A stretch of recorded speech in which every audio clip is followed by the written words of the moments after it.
Hi, it's Cliff again. Capitalism is healthy only in moderation. The harm caused by perverse incentives in capitalism. Now, capitalism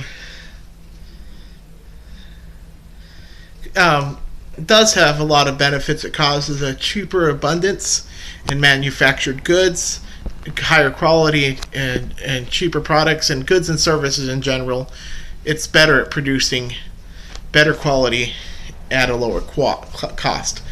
But unfettered capitalism that's not regulated by institutions of democratic socialism really messes things up, especially here in the United States. We're seeing a lot of problems.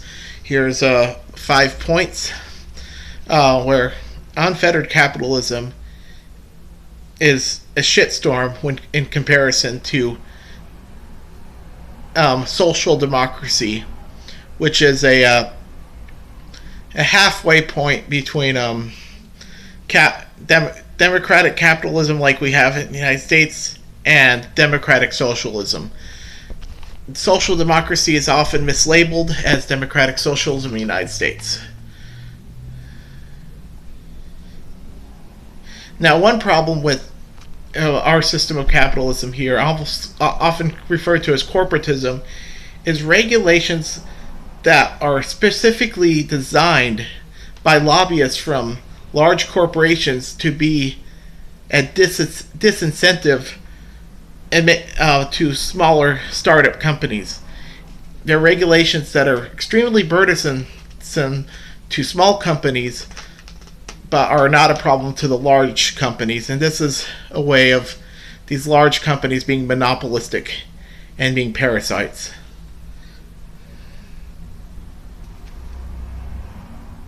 Now, there's areas also where the government provides better quality services at a cheaper rate and higher quality than the private sector.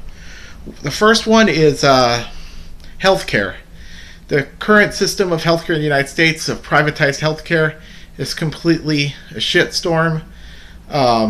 It has extremely high prices and incentivizes people, because it's so expensive, to wait till they're sick to get healthcare, and that's no good.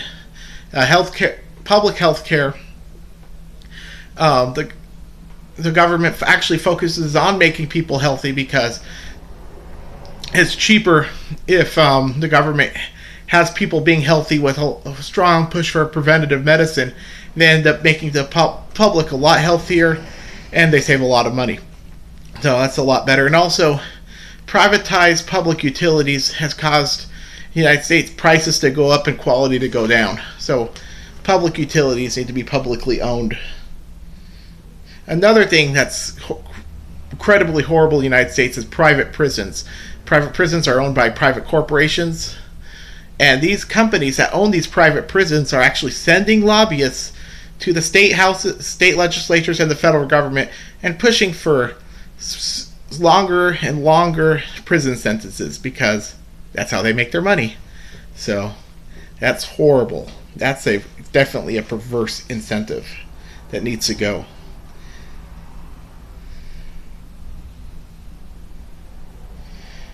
And another problem with unfettered capitalism is there's no safety net. We have unemployment here in the United States, which is good. But what we really need in the United States is a guaranteed basic income.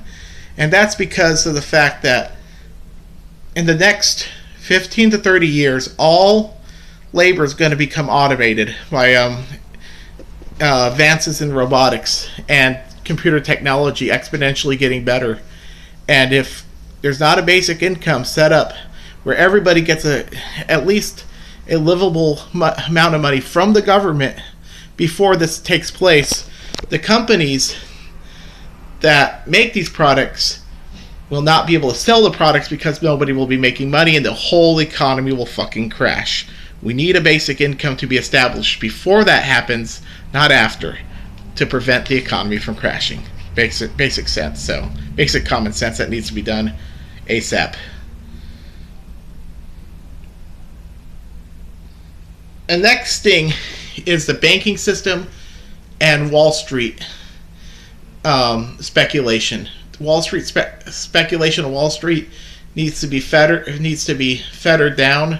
It's driving the stock market up and down unpredictably at times. It's there needs to be some serious regulation there.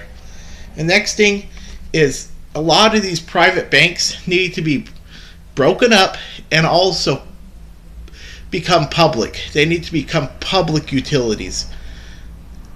Private banking actually provides little utility for the public. Capitalism needs to be embraced where it benefits society, and socialism needs to be embraced where it benefits society. We need the best of both worlds, not the worst of one and not the worst of the other. Now, regarding the there's 4 presidential candidates. There's Hillary Clinton for the Democrats, Donald Trump for the Republicans, Gary Johnson for the Libertarians, and Jill Stein for the Green Party. How do these candidates line up with having a rational view of capitalism and social democracy in a way that will actually benefit the public? Well, 3 of them are a status quo, won't fix shit, things will keep getting worse, and 1 will make things better. The Jill Stein for the Green Party platform is a rational view of socialism and capitalism, of social democracy that still has free enterprise in the system, but has strong regulations that really clamp down on overt corporatism. We really need this type of benefit and positive regulation. The Green Party is basically, they're libertarian regarding individual rights. They're against like overt government surveillance and breaking people's privacy. So they're very big on being libertarian for private rights, but for the economy and for regulation of corporations and the government as a whole, they're social democracy. So basically, they're the best of both worlds. They're the only, out of 4 presidential candidates, Jill Stein is the only presidential candidate that has a rational view of what the American government needs to come to. Now, my strongest point, I think, regarding capitalism is probably not these more immediate goals, but the long-term goal, where we need to set up, like I said, repeat, this is my strong point, a basic guaranteed income in order to prevent the economy from crashing when the companies replace all of human labor with robots, because nobody will be able to buy their products when there's no human employees. So we need to get a basic income to prevent the economy from crashing, because, the whole economy crashing would be catastrophic. It would be disastrous. There would be rioting. There would be and nothing would work in society with if the economy crashes. So we need to do that ASAP. So please comment down below in the comment section, and I'll leave you with that. That's it.